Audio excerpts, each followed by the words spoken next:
So yun guys, welcome back sa akin. And today, pag-uusapan natin kung paano nga ba kumuha ng NBI clearance. So, let's go!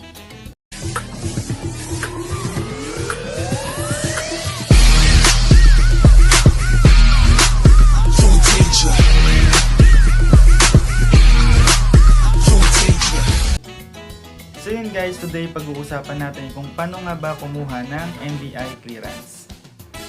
Una, mag-open muna kayo ng mga browser nyo at magpunta sa nbi.gov.ph.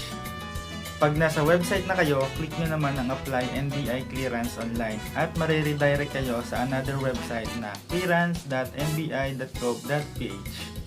Dito naman ay makikita kayong sign in kung meron na kayong account. Kung wala naman, pwede naman kayong gumawa ng bagong account.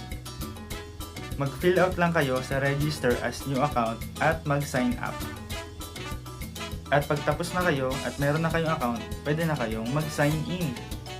Pagkatapos nyo naman mag-sign in, sa website may makikita kayong apply for clearance at edit information. Unahin nyo munang sagutan ng edit information dahil ito ang magsisilbing applicant information nyo.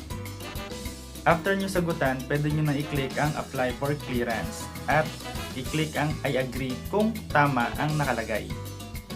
Sundan lang ang mga instruction na ibinibigay gaya ng pagpili ng NBI branch kung saan kayo malapit.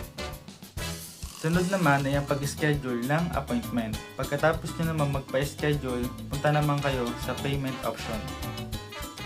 You can pay via GCash, 7-Eleven, Maya, and Bayad Center.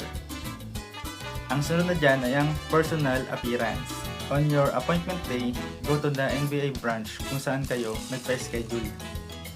Doon ay merong photo capture o fingerprint scanning o biometrics na tinatawag.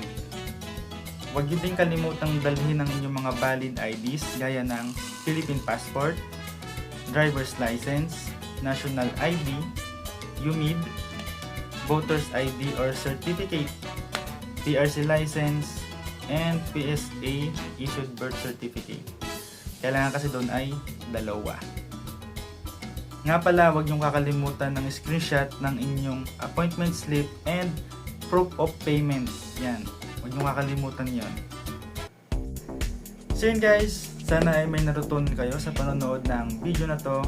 And alam naman natin na ang NBI clearance ay requirement sa pag-apply natin ng trabaho, mapa-local man o overseas. So yun, hanggang dito na lang. Good luck and bye-bye.